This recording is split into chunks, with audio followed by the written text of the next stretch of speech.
doctora Claudia Vanessa, directora del programa de Ingeniería Mecánica, y su grupo. Gracias a todos ustedes por su asistencia a esta conferencia y espero les sirva, les sea de utilidad.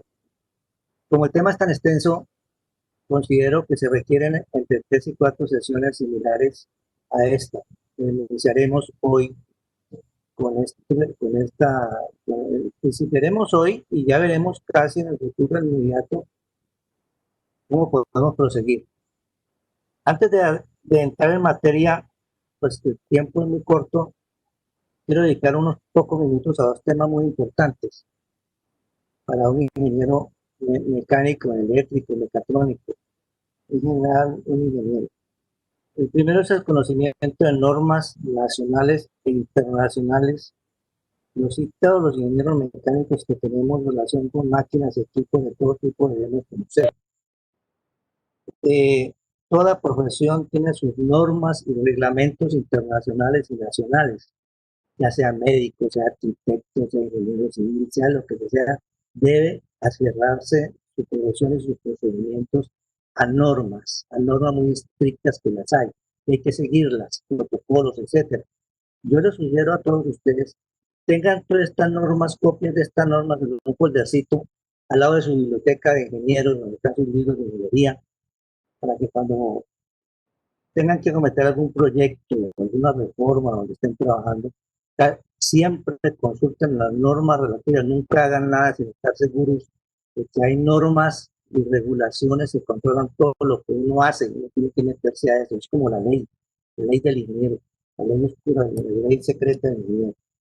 El segundo paso, el segundo tema que voy a robarles un minutico, es el repaso rápido de los elementos más básicos de la metalurgia.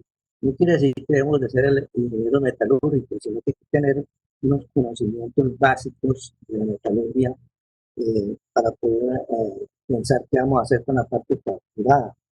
Todos, al tener en nuestras manos una parte de máquina fracturada, lo primero que pensamos es de qué material está hecha esta pieza, por qué se fracturó, por qué se reventó, por qué se desgastó tan rápidamente, por qué se dañó. Entonces, vamos a comenzar eh, con el programa, con mi tema de fracturas y análisis de fallas en elementos de máquinas.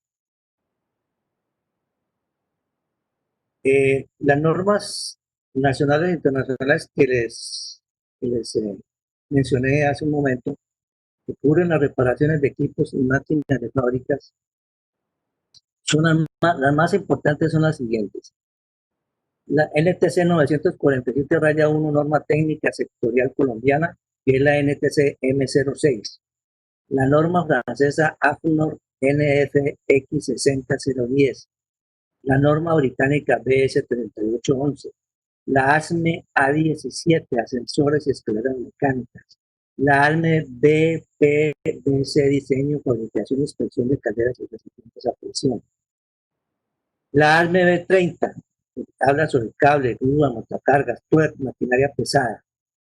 Algún día, de pronto, algunos de ustedes tienen que ver con maquinarias pesadas, maquinaria amarilla, pues siempre tengan en su bolsillo la ASME B30. La UNE 17007, procesos de mantenimiento de indicadores. La UNE 60301, fundamentos de gestión de activos. Y el papá de todas las normas, la ISO 55001, el campo de mantenimiento, cubre todo el campo de mantenimiento, gestión de riesgos activos. La ISO 9001, gestión de mantenimiento, competencias. Es muy importante esa ISO 9001. La ISO 14224, de identificación de modos de fallo. Y para nosotros, los ingenieros que nos gusta hacer análisis de fallas y que estamos en el campo donde estamos todos los días encontrándonos con daños en nuestras máquinas, en todo tipo de maquinaria, la UNE N67740, que es la que trata, la que regula todo el análisis de causa raíz de fallas, los procedimientos. Claro que hay unos procedimientos muy especializados como el root failure analysis, por ejemplo, que cubre todo lo que es análisis de causa raíz de fallas. yo tengo todo ese tema en un seminario, en un curso que ojalá la universidad me permita dárselo a ustedes. Es bastante extenso, muy importante. Hay una información adicional para que ustedes como estudiantes puedan meterse y conseguir información con el goasme.org/scs-student y el goasme.org/student resources. Los que quieran, los ingenieros que estén interesados en comenzar a inscribirse para conseguir certificaciones, conseguir información, la inscripción a ASME. ASME es el American Society Mechanical Engineers. Ahí está la http www.asme.org/about-asme. Por favor, tengan en cuenta eso. Siempre, nunca hagan un proyecto o diseñen algo sin consultar las normas internacionales que las rigen. Eso les puede ser de mucha ayuda como profesionales. Como les decía al principio, hay algunos conceptos básicos a tener en cuenta, a recordar cuando se analizan las roturas en partes de máquinas que han fallado en diferentes circunstancias.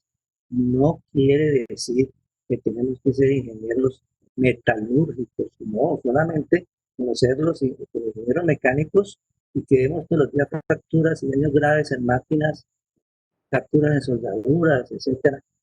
Tener algunos conocimientos básicos sobre metalurgia. Les voy a leer aquí para que ustedes lo recuerden. Primero, cuando aceros al carbono y algunas aleaciones son calentadas entre 230 y 370 grados, hay un incremento en la resistencia y una reducción en ductilidad y resistencia al impacto. Para evitar esto se recomienda no usar los aceros AISIS 1060, 1070, 1080, 1095, 1340, 4150, 4340, 4340 es muy usado, aceros de alta resistencia mecánica. El 52100, el 6150, el 8650, el 9850 y el SS, o sea, Stainless Steel 440C.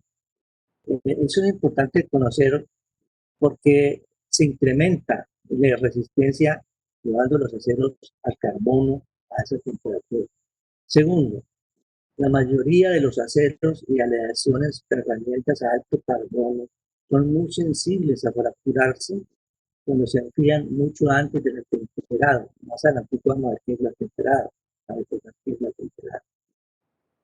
Tercero, casi todas las partes endurecidas en paño, el famoso quench hardening, que es el enfriamiento ya sea en agua, en aceite, en aire, en gas, llegan a temperarse a 150 centígrados mínimo. O sea, todas las partes que endurecemos deben atemperarse también, porque muchas personas endurecen la parte, pero no le hacen la temperado. La temperado es muy importante para reducir estreses, fatigas. Cuarto, el recocido, annealing, el recocido se usa para reducir la dureza, mejorar la maquinabilidad, facilitar el trabajo y reducir la fatiga, el estrés a las piezas de maquinaria. O sea que cuando tenemos una pieza bastante endurecida y necesitamos hacerle algún maquinado especial, una perforación, un cepillado, modificar un poco una medida, debemos hacerle un recocido, que en inglés es annealing. Efectos de algunos elementos sobre el acero. El cromo incrementa la templabilidad, el hardenability, a temperaturas elevadas y mejora la resistencia a la corrosión y a la oxidación. La templabilidad es la profundidad que logramos de dureza en el acero cuando lo estamos trabajando. Ese es el famoso hardenability. Porque como vamos a ver más adelante en la tablita, cuando nosotros endurecemos un acero al carbono, no toda si es una barra, no toda la barra, de acuerdo a su diámetro o su tamaño, se va a endurecer igual, ¿no? Vamos a ver más adelante que la dureza se observa en la parte superficial hasta determinada profundidad y para esto va rebajando la dureza. El cobalto. Es usado en aceros altamente aleados para herramientas y para alta resistencia al calor. O sea, si ustedes van a conseguir una herramienta de alta resistencia al calor, que es usada en hornos, en calderas, una herramienta especial, cuídense de que tenga cobalto, ¿no? El cobre, usados en aceros HSLA, esa es denominación de aceros, es el High Strength Low Alloy, High Strength Low Alloy, es el famoso acero HSLA, para incrementar resistencia a la corrosión atmosférica. Eh, el plomo, ustedes van a decir, bueno, ¿qué tiene que ver el plomo con las condiciones de acero o hierro? Sí, señor, el rango de 0.15 a 0.35% de plomo es agregado al acero para mejorar su maquinabilidad. El molibdeno aumenta la resistencia a la corrosión de los SS, o sea, los stainless steel, los aceros inoxidables, y la tenacidad, el toughness de los aceros. El níquel da buena resistencia a la fatiga, incrementa la resistencia a la corrosión y oxidación en los aceros inoxidables, los SS. El fósforo, esa es otra cosa que tiene que ver el fósforo con las condiciones de acero. El fósforo fortalece los aceros de bajo carbono e incrementa la resistencia a la corrosión. El silicón es un desoxidante, añadiendo el 2% mejora la resistencia a la corrosión en los aceros inoxidables, la resistencia al choque y al impacto. El azufre, hasta el 0.35% mejora la maquinabilidad del acero. O sea, se facilita que le podamos cepillar una pieza o darle ciertas medidas adicionales. Esos caracteres, como ustedes ven a propósito, cuando estamos en un taller de mecánica, que vea, ingeniero, esta pieza no entra allí, está mal hecha, no, pues quítele 2 o 3 milésimas de tal parte. Entonces hay que cuidar que si tenga el azufre, tenga eh, el plomo y otros contenidos para que sea fácil el maquinado, porque si no la pieza cuando la metamos en un cepillo se puede reventar o se puede fracturar. El tungsteno, en el acero forma carburos duros resistentes a la abrasión, muy útiles para herramientas de corte a alta velocidad. O sea, esas cuchillas para cortar acero, el día que las vamos a comprar, asegurémonos que tengan un porcentaje de tungsteno. El vanadio, en 0.25% es agregado a los aceros herramientas de endurecimiento en agua para producir gran dureza y carburos resistentes a la abrasión. Eh, esta figurita que ustedes ven aquí a la derecha es una cadena donde pueden ver cómo el pasador o el link tiene un desgaste. Ahí comenzamos a ver desgastes en piezas. Y si nos ocurre eso frecuentemente, pues podemos investigar qué le pasó a eso, por qué material es ese. Y irle a hacer un estudio, mandar a hacer un estudio metalográfico, análisis químico, para que nos ayuden a la composición de ese material. Y si no es el adecuado, lo podemos mejorar. Bueno, como les dije, hay unas tablitas que refuerzan lo que les acabo de decir. Por ejemplo, esta tablita que dice el efecto del carbón sobre la resistencia a la tensión, la pieza ya normalizada. Aquí ven ustedes a la izquierda el porcentaje de carbón del acero. El porcentaje del carbón del acero, aquí a la derecha la resistencia a la tensión, tensile strength, pounds square inches, o sea, en libras por pulgada cuadrada. Nosotros los ingenieros tenemos que conocer todas estas unidades, no solamente la métrica decimal, sino la métrica inglesa. Por diámetro de los bar processes, o sea, el diámetro de la barra procesada. Observen que hay barras de media, una barra de media pulgada, de 1 pulgada, de 2 pulgadas y 4 pulgadas. Entonces, por ejemplo, cuando el acero tiene 0.30% de carbón, el acero tiene 0.30% de carbón, en una barra de media pulgada, la resistencia a la tensión es 77.500 PSI en 1 pulgada de 77.500, en 2 pulgadas de 74.000 y en 4 pulgadas de 73.000. O sea, la resistencia a la tensión disminuye con el diámetro de la barra procesada. Y así seguimos viendo, miremos el máximo porcentaje de carbón de acero. Mira la diferencia tan grande cuando el porcentaje de carbón del acero es de 0.80%. En una barra de media pulgada es de 150.000 libras por pulgada cuadrada, en barra de 1 pulgada es 146.500 y de 2 pulgadas 142.000 y 134.000 en una barra de 4 pulgadas. De conclusión, el porcentaje del carbono en el acero tiene alta influencia en la resistencia y la tensión. El otro cuadrito es el efecto del enfriamiento, quenching. Quenching es la palabra con que se denomina todos los tipos de enfriamiento habidos y por haber, enfriamiento por agua, por gas, por aceite. Y los quenching pues son diferentes tipos que solamente los conocen a fondo la gente que hace hay mucha variabilidad. Entonces, el efecto del enfriamiento en la resistencia a la tensión del acero en una barra de 1 pulgada de diámetro. Miren ustedes cómo el contenido de carbón, cuando es 0.15%, antes de hacer el quenching, o sea, el enfriamiento es de 62.500. Una vez que se hizo el enfriamiento, o sea, eh, after quenching, before quenching, antes de hacer el enfriamiento, o sea, el after quenching, la tensión sube a 75.500, o sea, se está templando el acero. Y así, ustedes pueden ver, de acuerdo al contenido del acero, cómo la resistencia a la tensión en pulgadas libras por pulgada cuadrada cambia de antes del enfriamiento a después de la crítica, cambia nuevamente. Estas cosas son muy importantes que uno tener en cuenta cuando uno manda a hacer piezas a los talleres. Uno debe decir, bueno, ¿cómo hacer el sistema de enfriamiento? ¿No? Que sí garantice que me da las cualidades de la pieza que necesito.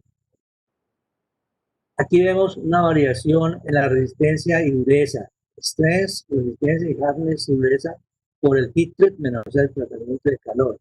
De acuerdo a la fundición del acero. El acero recocido, o sea, anil, suave, tiene una resistencia a la tensión de 95.000 libras por pulgada cuadrada. El normalizado tiene una resistencia a la tensión de 148.000 y el enfriado ha endurecido 266.000. Esta dureza que ustedes ven aquí, uno como ingeniero debe tener un durómetro. Un durómetro, que eso es un aparatito sencillo. Con solo tomar la dureza de la pieza que se la activó, uno puede decir, bueno, esa pieza es una pieza recocida y está por los rangos de 197. Brinell Harness, esta BHN es dureza Brinell, 197 Brinell Harness. Y cuando he normalizado el acero ha sido tratado ya térmicamente, la dureza ha subido a 300, es de dureza 300 Brinell Harness number, Brinell Harness. O sea, uno con un durómetro, uno puede decir, este acero ha pasado por este tipo de procedimiento térmico. Aquí hay otra tablita que compara la dureza Brinell de recocido, normalizado y quenching y incremento en varios aceros. Ustedes pueden ver aquí el grado del acero, el 1040, el 1340, el 3140. Estos son aceros que más usamos nosotros, especialmente el 1040, el 4140, el 4340 son los aceros más usados por nosotros en la industria. A no ser que estemos trabajando en una empresa muy especializada que fabrica herramientas de equipos que requieren un acero especial. Cuando es recocido, ustedes ven la dureza, y cuando es normalizado 192 aumenta la dureza. Cuando se enfría y se tempera a 514 grados y 269 a 400 grados Fahrenheit y 1000 grados Fahrenheit. Este tablero también es muy bien. Otra cosita pues, que debemos de contar de ingeniero, aunque esto está mucho en los libros de los aceros, en los catálogos de los aceros, es que tengamos idea de las denominaciones. Ahí sí, American International Standard Institute and SAE, que es área de Grades of Alloy Steels. Como pueden ver usted, la designación 13XX es una designación que tiene un contenido de manganeso de 1.75. 40 punto punto tiene un contenido molibdeno de 0.20 y 0.25, ¿no? El 41, cromio, ahí están los porcentajes de cromo. El 43, por ejemplo, el 4340, que es un ácido de alta resistencia mecánica que es muy usado por nosotros para construir ejes, piezas de alta resistencia mecánica. Ahí está el contenido de níquel, el cromo, el molibdeno. Esa es la designación ahí sí, el SAE. El 24 está el molibdeno, el 46 XX níquel, y así. Todos esto lo encuentran ustedes en tablas, en los aceros de tablas de los fabricantes de los aceros, y que ellos la suministran. Los catálogos de toda empresa que vende aceros debe estar esta tabla. Y no se le consigue están los manuales. Eh, Hay un grupo ahí sí herramientas de aceros para herramientas especializado. La asignación ahí sí es M, que son tipos de molibdeno, y T, son aceros especiales para herramientas tipo molibdeno tungsteno. Otras rocas altamente especializadas debemos de tener el taller altamente de alto riesgo. Aquí está la norma, ahí se las designa. Si son rocas para alta velocidad, para aceros de alta rocas para taladros de alta velocidad, son brocas para trabajar aceros no caliente. Aquí están los IC Groups, H1, H9. Son brocas tipos de cromo, tungsteno y molibdeno. Aceros para herramientas de trabajo en frío, son las denominaciones IC DAO. Las aceros para alta resistencia, aceros para alta resistencia al choque, como las puntas de los taladros para los pavimentos, machines. Esas están en una designación ahí, sí, S, ¿no? Herramientas especiales L y herramientas para aceros endurecidos al agua son de baja tipo de adhesión. Muy bien, y prácticamente entramos ya en materia. Las fallas en los equipos ocurren. ¿Cómo podemos evitarlos? ¿Cómo podemos evitar las fallas? Hay muchas formas de evitar las fallas toda nuestra preparación, haciendo, eh, conociendo muy bien los equipos, leyendo muy bien los manuales del fabricante, haciendo cursos de análisis de fallas. eh, Cuando no entendamos los problemas, hoy en día las empresas especializadas como la de CKL dan mucha ayuda, dan mucha experiencia técnica. Entonces, la idea es evitar las fallas. ¿Cómo podemos evitar las fallas? Implantando en nuestras empresas el mantenimiento preventivo, el mantenimiento predictivo, todos los,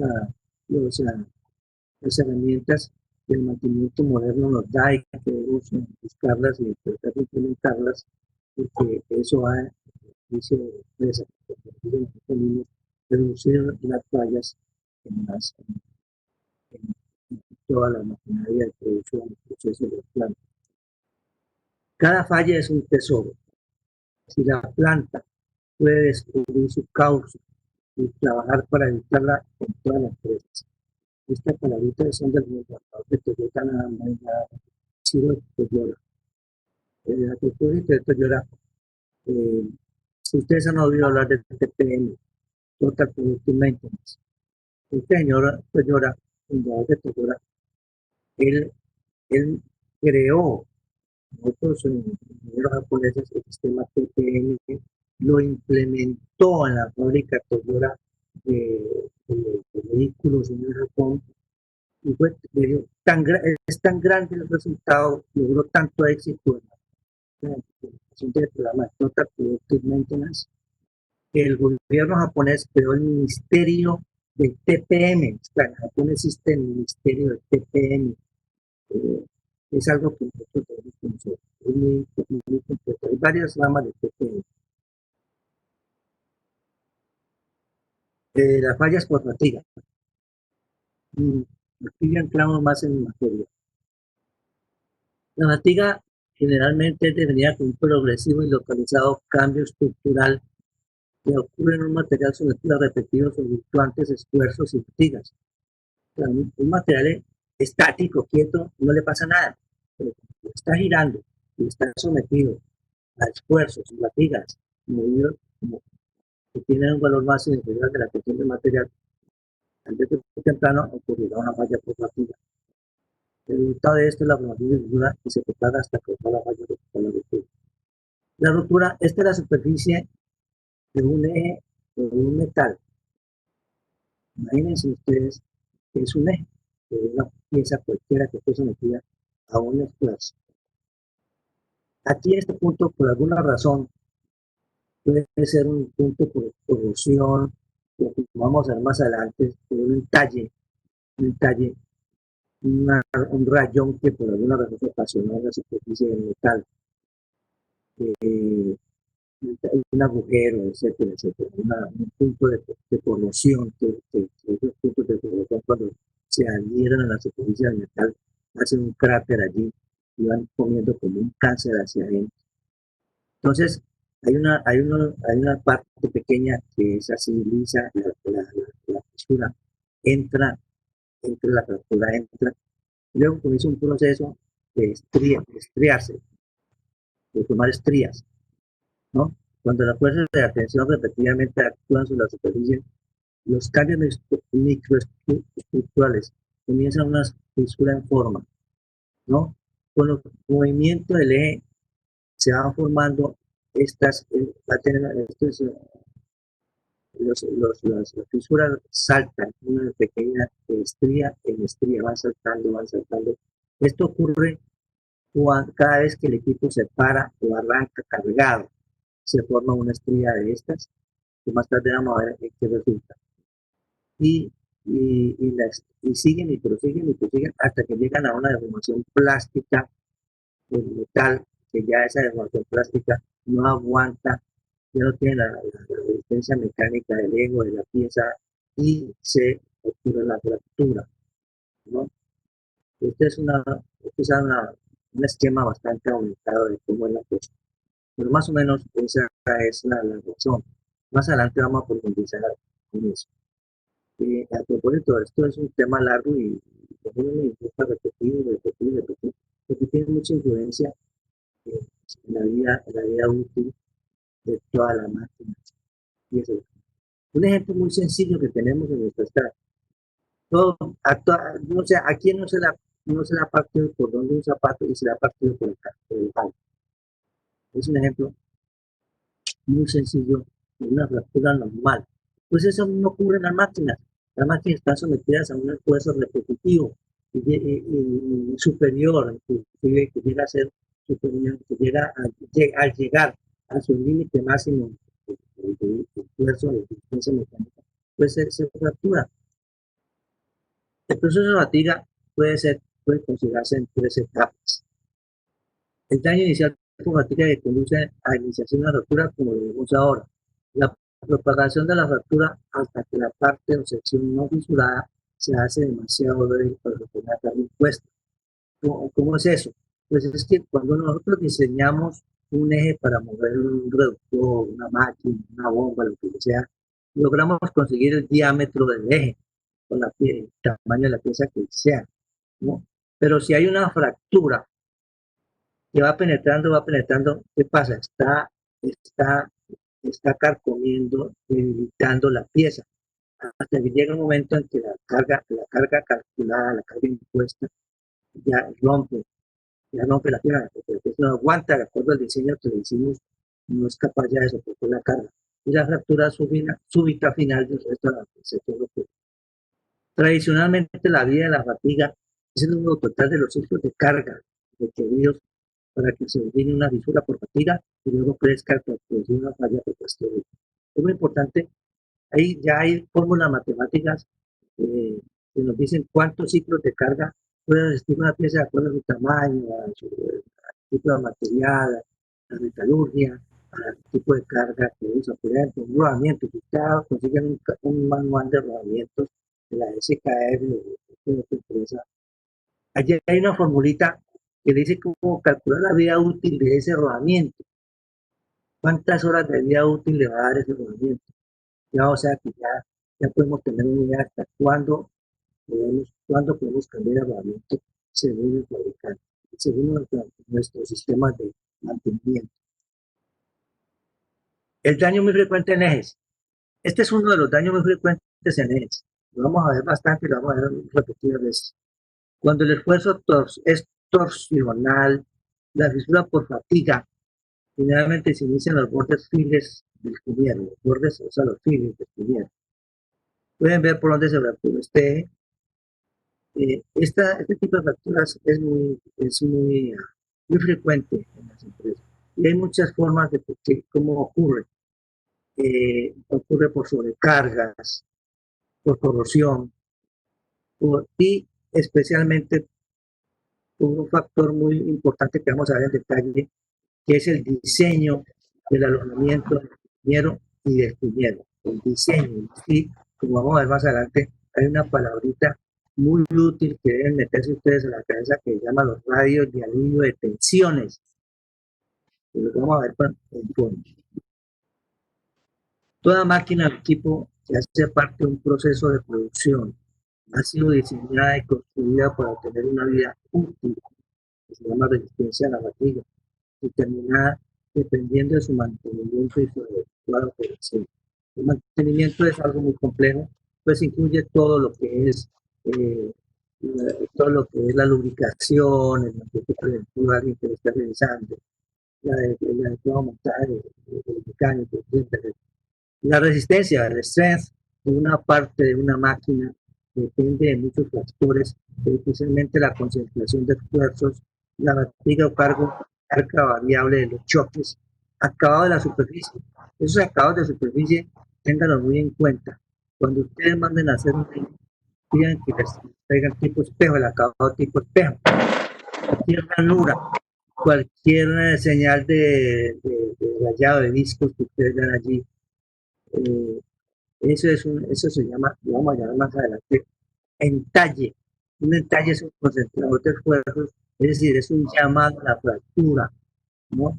Debe entonces dar la ganancia, toda máquina que esté bien mantenida debe dar una ganancia que garantice el retorno de su inversión. Pero toda máquina que compramos o que la compra debe pagarse por sí misma. Si la máquina falla, se interrumpen los beneficios esperados y genera no solamente gastos por su reparación, sino pérdida de producción. Una máquina que esté en un tren de producción como una bomba, porque es un líquido de producto, una prensa, cualquier máquina que se dañe, ¿qué va a hacer? Pues va a interrumpir la producción y eso va a ser una pérdida. Y muchas veces la reparación de esa máquina es, vale mucho menos que la pérdida de producción por el daño de esa máquina. No cumplimientemente a pérdida de clientes e incumplimiento, etc. Por estas razones es importante investigar a fondo las fallas y tomar las acciones correctivas para reducir la posibilidad de recurrencia e inclusive mejorar el diseño de la máquina. Esta palabrita de una vez les digo que me ha gustado mucho toda la vida, lo digo en las experiencias que le he dado, y es que cada vez que se va a reparar una máquina, se va a cambiar una pieza, les digo desde ahora que más adelante la moda, es piensen cómo mejorarla. No solamente no se convierten en cambiar piezas, cambiar repuestos, sino este repuesto que cada rato se rompe, que cada mes hay que cambiarlo y que vale tantos dólares, que vale tanta plata. ¿Qué tengo que hacer para que no se vuelva a romper o que su daño sea más largo? Que ya no se dañe cada mes, que se dañe cada año, pero que por lo menos no tenga que cambiarlo cada mes. Piensen en eso, doy por ahora ese pensamiento. Otros factores que afectan la vida de la fatiga de las partes de la máquina. Estamos hablando de la fatiga de las máquinas.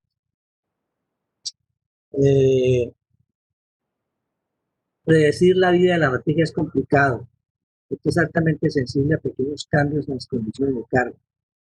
Quiere decir esto, ahora, los recursos locales y las características del material de que está construida la pieza, su diseño, sus estamentos térmicos y procesos posteriores.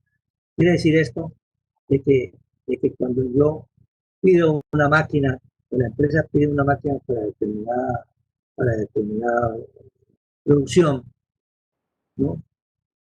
Hay que analizar muy bien los cambios sensibles que hagamos en esa máquina del futuro, que me puede producir. Por ejemplo, la máquina fue pedida para una producción de tantas unidades por hora y le voy a aumentar un 20%, un 30%. ¿Qué me va a pasar? Se van a comenzar a fracturar piezas, a hacer recalentamiento en los motores. La máquina va a comenzar a brillar y su vida útil se va a reducir. Hay que tener en cuenta todo esto. Otros factores son, bueno, el método de fabricación, por ejemplo, lo que acabo de decir. El acabado de las superficies es muy claro. Los tratamientos térmicos de las piezas que viene a la máquina o la pieza que vamos a hacer. Las técnicas o métodos de ensamble con sus tolerancias. Como ustedes saben, cuando uno hay máquinas con unos ajustes muy precisos, que le hablan a uno de 10, 15 milésimas, que un eje que debe entrar con 10, 15 milésimas de una ranura, 4, 3 milésimas, un rodamiento. Entonces hay que tener en cuenta todo eso. El medio ambiente que rodea la máquina. Una máquina que ha sido fabricada para trabajar en un ambiente seco, bajo en humedad, y la tenemos trabajando en una máquina de alta humedad y mucho calor. Pues no va a ser lo mismo, ¿no? Y el mantenimiento que se debe. El motor de concentración de esfuerzos. Esto es, yo quería llegar pronto aquí, porque es un tema largo, bastante extenso. Cuando uno coge una pieza en una máquina que se ha partido un eje, uno le mira la cara de la fractura y comienza a ver unas estrías, unas estrías similares a esta, una zona, una zona negra acá. Entonces, de ahora les voy diciendo esta fractura me va a decir muchas cosas de dónde se originó la falla y dónde se terminó. Y, y depende de la forma del eje, la diferencia entre un eje de caras lisas que se fractura y un eje con un acanalado como este, la falla, la zona de rotura es diferente, es diferente. Y las huellitas que ustedes van a ver aquí, que más adelante la vamos a estudiar, tienen otra forma. Un eje con demasiada contracción de esfuerzos va a tener ya una fractura diferente, una zona última diferente. Y las rayitas, que una vez digamos se llaman marcas de playa, van a tener una forma, van a tener una diferente. Lo mismo pasa en las barras, ceros en barra, tienen que se parten, la pieza en forma rectangular, que va a presentar estas fallas por esta o esta o esta. Entonces, de una vez uno las va conociendo, usted se fracturó por esto y después se fracturó por otra parte, por otra cosa, por otra cosa. Factores que afectan la concentración de esfuerzos. El stress concentration factors. Las discontinuidades. Esto es muy importante. Las discontinuidades, stress risers como agujeros comunes para lubricación. Muchas veces las máquinas tienen en los ejes unos agujeros para lubricación, ¿no? Entonces, esos agujeros son a veces causas de fracturas del eje, ¿no?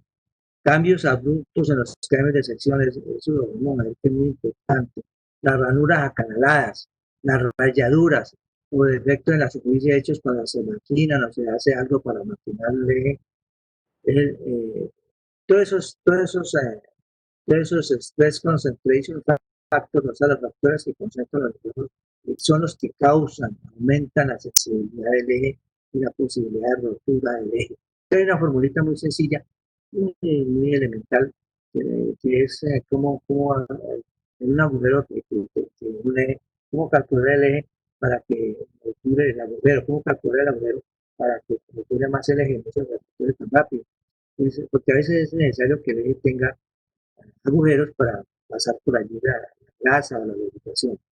Entonces, la P carga sea total en libras que va a resistir ese eje, o sea, la carga que va a resistir el eje, contra el área de la agujera en pulgadas cuadradas sobre el área. Entonces, el esfuerzo máximo es el KT. KT es un factor de concentración teórico de factor de estrés, el factor geométrico. Su valor oscila entre 1 y 3. Bueno, 0 es como 1, o sea, 1, 3, 2. Eso es un Análisis de fracturas por fatiga. Ya vamos a comenzar a ver poco a poco, como les decía ahora, estas líneas y estas sombras vamos a verlas y al final la superficie de una fractura resultante por fatiga muestra tres zonas de etapas progresivas de fractura que se extiende hacia el interior, se extiende hacia el interior, cuando se origina acá en el borde, cuando se origina acá, eh,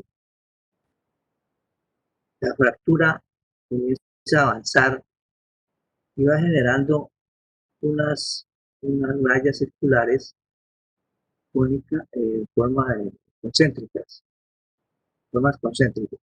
Como les decía ahora, cada vez que el eje de la máquina se para, cargada, y se vuelve a arrancar, se genera una cresta, una especie de marca de disco, digamos así.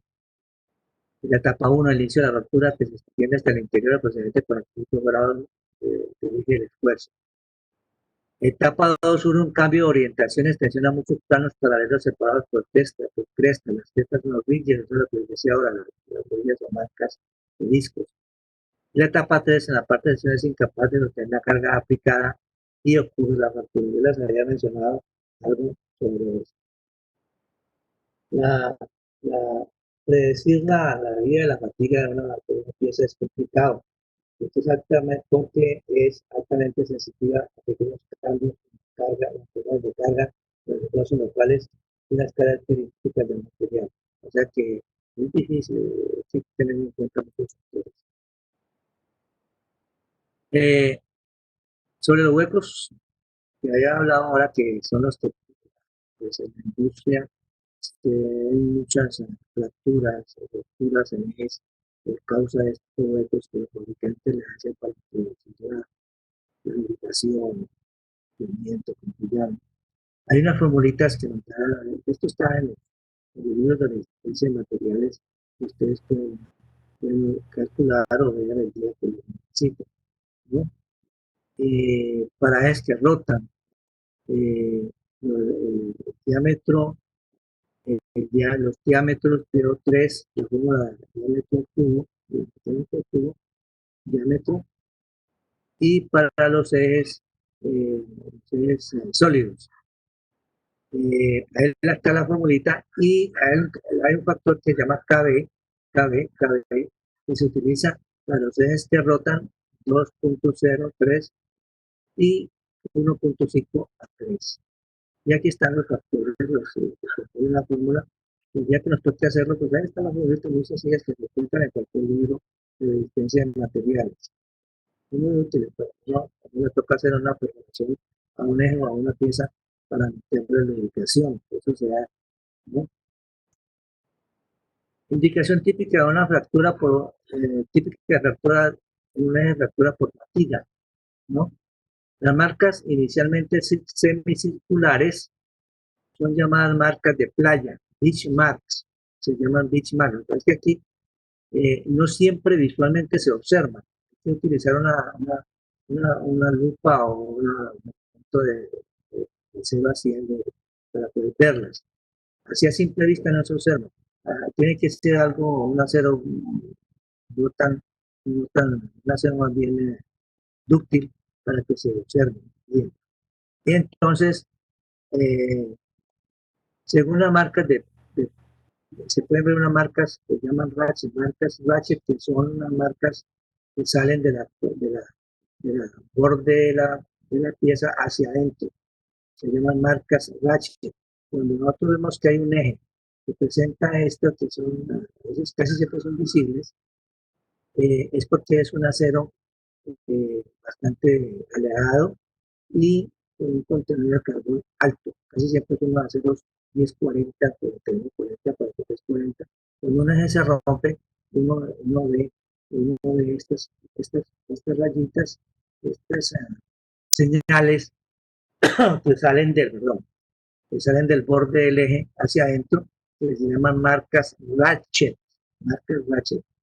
A veces se requiere una ampliación de 1 a 100 diámetros para dar el punto de origen de la fractura, un eje bastante delgado. Como les dije, vamos a hablar bastante de esto, es muy común. Miren ustedes esta pieza, las marcas se llaman marcas de playa, a través de una superficie de fractura de un eje que indican que la falla fue causada por fatiga, ¿no? La falla inició aquí y terminó aquí. Aquí esta partecita fue la que ya no aguantó y se reventó completamente. Entonces, cada vez que el eje deje de funcionar y se arranque de nuevo, forma una rayita. Y esas rayitas van en esta forma, van en forma circular, como les estoy diciendo, uh, le llaman beach marks, o sea, las marcas de playa, las famosas marcas de playa, deben de conocerlas. A veces a simple vista se ven, otras veces se requiere una presión. Cuando es una placa rectangular en una parte de máquina fabricada en acero 4330, esta es una foto tomada en un acero 4330. Marcas rizadas, o sea, las ridge marks, las pueden ver aquí, arrancan desde el punto del origen de la falla y se van dirigiendo hacia allá, ¿no? Entonces, ese me indica cuando yo veo cuando ustedes vean una parte de un eje o cualquier barra que presenta, esta es una fractura por fatiga, ¿no? En una parte de acero, en el acero. En este caso es un acero 4330B.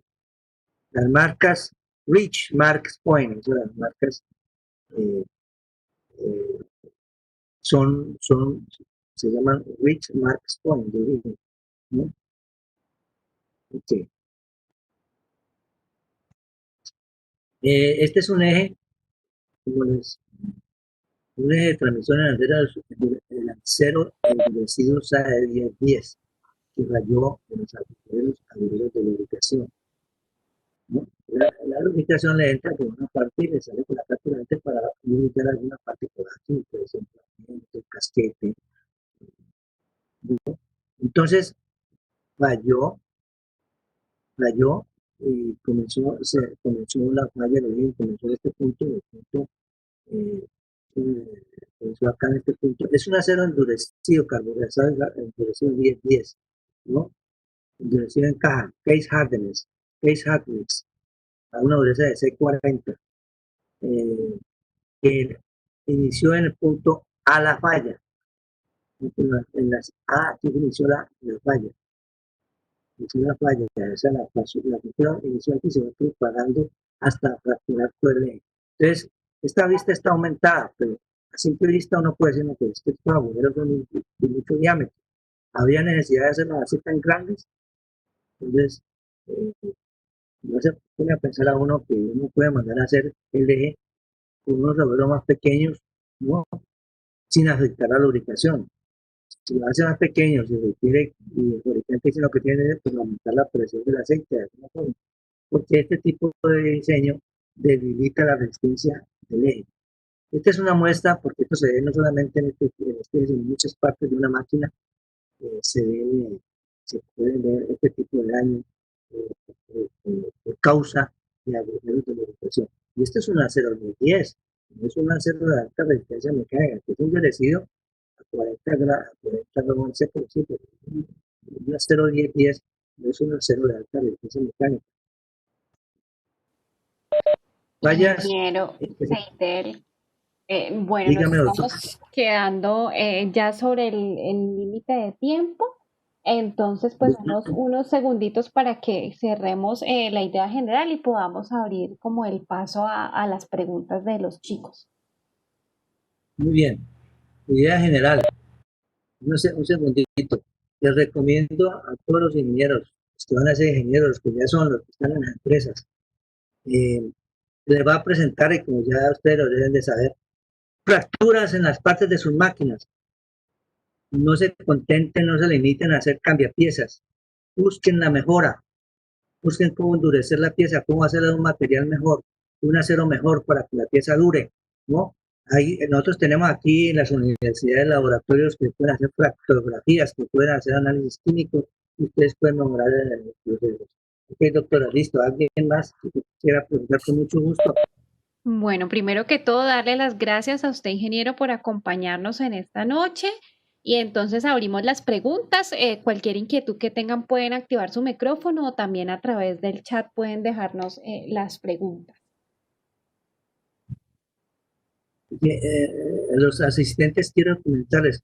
Vamos por el slide 25 y son 218 slides. O sea que nos espera otras tiempo larguito que ojalá la universidad nos ayude y porque el tema es largo. Apenas estamos iniciando. Bueno, ¿alguna pregunta, muchachos?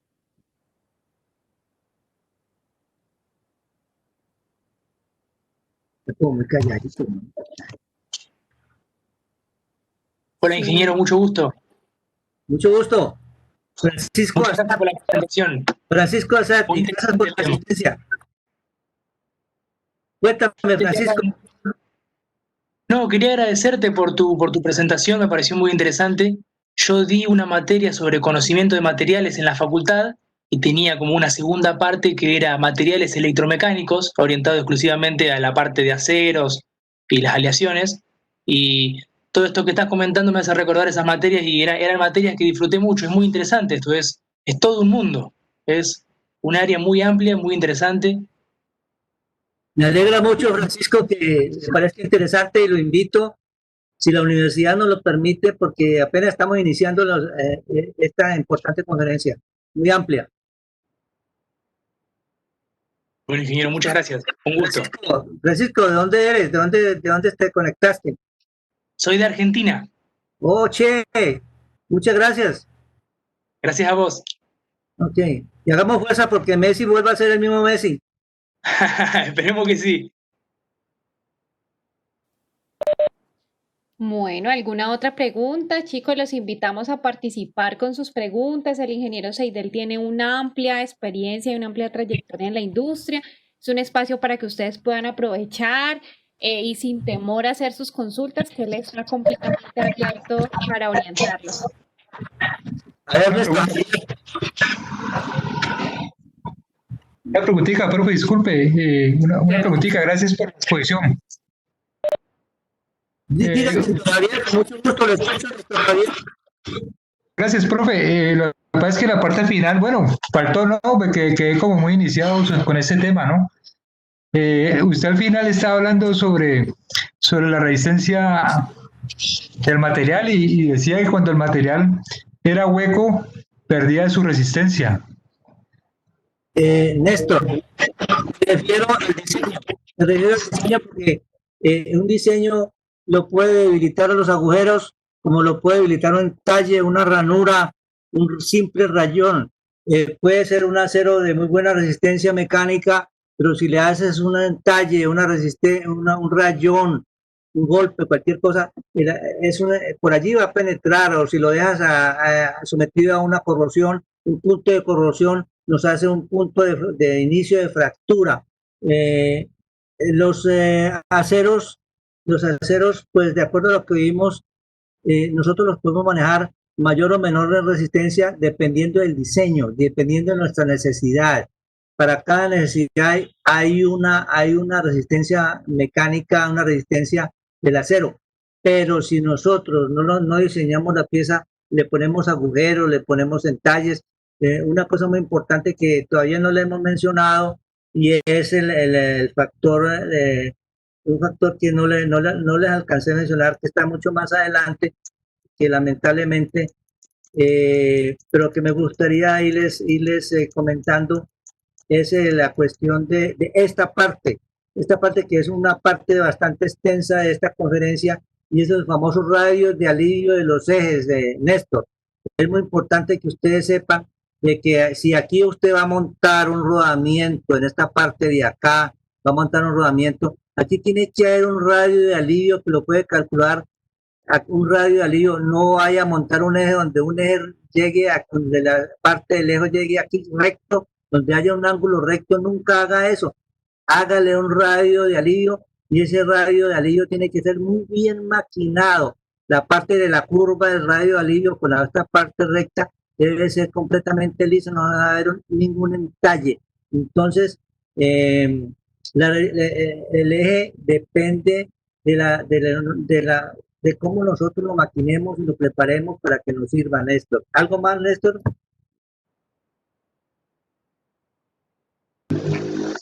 Listo, profe, gracias. Mucho gusto, Néstor.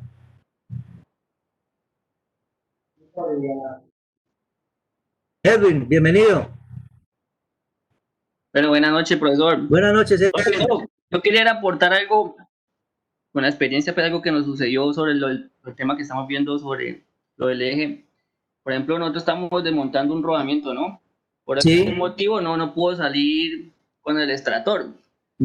Entonces hubo necesidad de cortarlo con el equipo y la última parte con la polidora. Y al eje se alcanzó a tallar, digamos, 1 milímetro. O sea, la profundidad fue mínima. Y al paso de, digamos que 10 meses, ahí, exactamente ahí, se partió el eje. Lo que usted Claro. dice, en verdad tiene mucha apreciación en esa parte. Claro, Edwin, le indujeron un entalle al eje. Un eje debe ser una superficie completamente lisa o curva, pero sin entalles de ninguna clase. Una sola ranurada que usted le haga un grupo o una ranura es un entalle que le quita el 50% más de resistencia mecánica a la flexión o la tensión al eje. La sugerencia mía es que cuando lo va a ocurrir, no corten el rodamiento con llama, con torch, no. Calienten el rodamiento, calienten la pista interior del rodamiento hasta que ésta suba de su diámetro y lo puedan sacar fácilmente con el extractor. Sí, ya se adquirió el equipo de dilatación para evitar eso. Muy bien, muy bien. Acuérdese, Edwin, que el rodamiento hay que calcular su ajuste en los ejes y hay que meterlo en caliente para que cuando se enfríe se ajuste. Lo mismo hay que hacer cuando se saca. Sí, profe, muchas gracias. Ok, Edwin.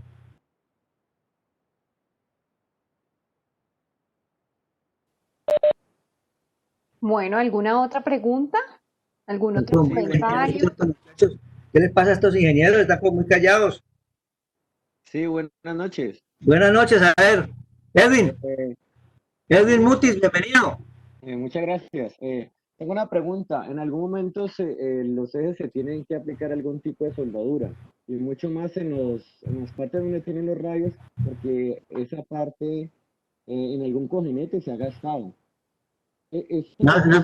Arrímate un poquito más al micrófono, Edwin. Esa parte se ha tenido que aplicar soldadura porque ha tenido algún tipo de desgaste, ya sea porque algún cojinete perdió lubricación. Eso que mostrabas ahora acerca de la manera como un eje se puede llegar a perder su fatiga, ¿cómo podemos mejorar esa parte para ayudar a que el eje no ocurra esto después de aplicar una soldadura? Edwin, depende del eje, depende del porcentaje de carbón que tenga. Un eje con alto contenido de carbón, un eje superior a un 4140, un 4340, yo no sugiero que le solden nada. Háganle algún sistema de fijación con un anillo, alguna cosa. Pero llegado el caso en que haya necesidad de hacerlo, hay que hacer un annealing, un recocido, un ablandamiento, una pérdida de dureza del eje. El eje en ese momento, eso hay que hacerlo en un horno especial y en un área especial cerrada que no le entre aire. Hay que colgar el eje y hacerle un anillo, un recocido, o sea, un ablandamiento del eje, que eso lo vamos a ver más adelante en el proceso completo. Un recocido del eje se ablanda. Si tiene, por decir algo, 500 Brinell, se baja a 200, y en ese en que esté bajado a 200, porque no solamente baja su dureza, baja su resistencia mecánica a la tensión y a la flexión. Ahí se puede aplicar cierto tipo de soldadura, pero que una vez que se aplique la soldadura hay que cubrirla inmediatamente y dejarla que se enfríe horas por horas. Después que se enfríe ya la soldadura, ahora si le va a hacer algún pulimento se le hace en caliente, pero ahí mismo, porque después de que enfríe la soldadura, si se hace alguna, Si se hace algún pulimento de esa soldadura, estamos induciendo una temperatura anormal parcializada en el eje que le puede cambiar las propiedades. Una vez que hiciste ese trabajo, ya se vuelve a hacer el tratamiento térmico de hardening, de endurecimiento al eje para lograr sus calidades iniciales, todas sus propiedades iniciales. ¿Le parece bien, Edwin? ¿Algo más? Ok, no, muchas gracias. Ok, Edwin.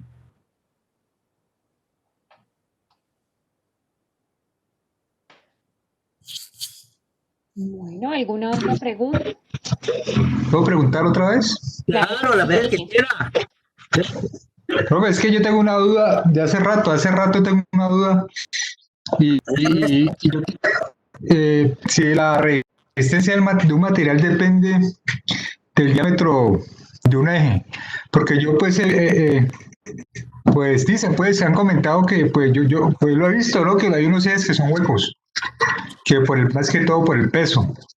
Y me han comentado que la resistencia, digamos, en el caso de los ejes, está en la superficie y que depende más que todo es de la superficie, lo que me han comentado a mí.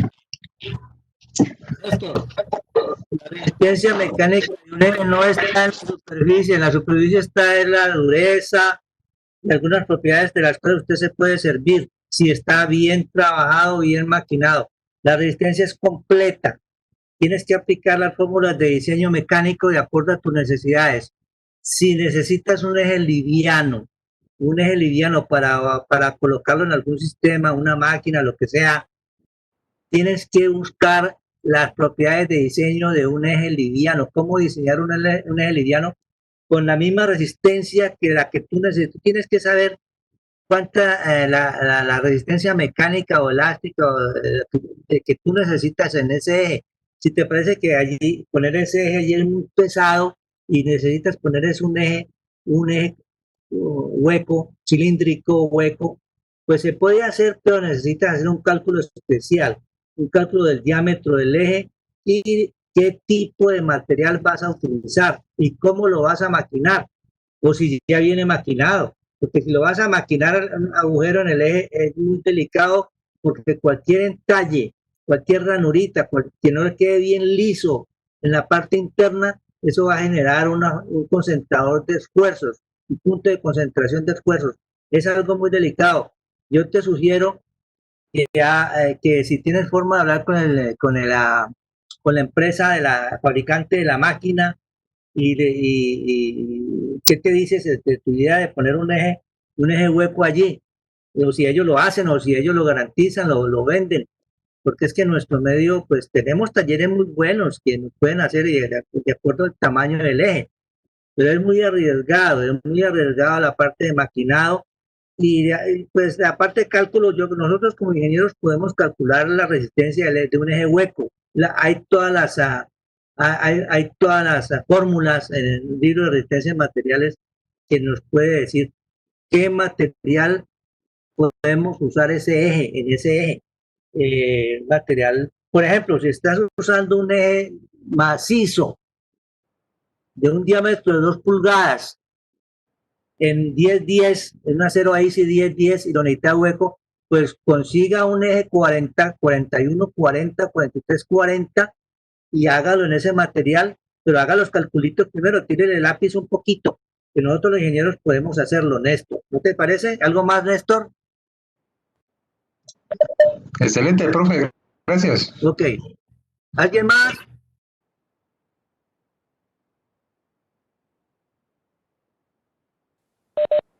Bueno, parece que ya no tenemos entonces más preguntas, entonces pues agradecerle nuevamente, ingeniero, por su disposición, por el tiempo que nos ha regalado en esta noche y toda esa experiencia que ha compartido con los estudiantes. Muchísimas gracias también a todos por su asistencia y bueno, los esperamos en la próxima sesión del seminario. Doctora Claudia, quiero agradecerles a todos los asistentes a esta primera conferencia. Los invito a la universidad, primero que todo, a nuestra universidad, porque yo hago parte digámoslo así, de los fundadores de la universidad. Yo fui uno de los que elegí al doctor Luis H. Pérez allá en La Palomera, porque en este momento ya los que nos graduamos allá, ya nos hemos ido muchos. Y los invito y pido a usted a la universidad, doctora Claudia, que nos ayude a que podamos, porque es que lo que hicimos ahora fue 20, de 213, de 218 slides, solamente vimos 25. Y estos ingenieros mecánicos necesitan saber todo eso. Entonces, por favor, ayúdenos.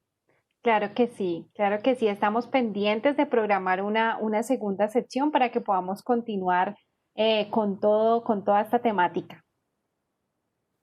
Muy bien, muchas gracias a todos. De nuevo, pasen muy buenas noches. Cuídense, cuídense muchachos, cuídense, pónganse sus tapabocas, cuídense bastante, sean muy aplicados. Muchas gracias. Bueno, feliz noche para todos y que estén muy bien. Hasta luego. Gracias. Hasta luego, felicidades, buenas noches. Gracias, doctora Claudia. Gracias, doctora Claudia.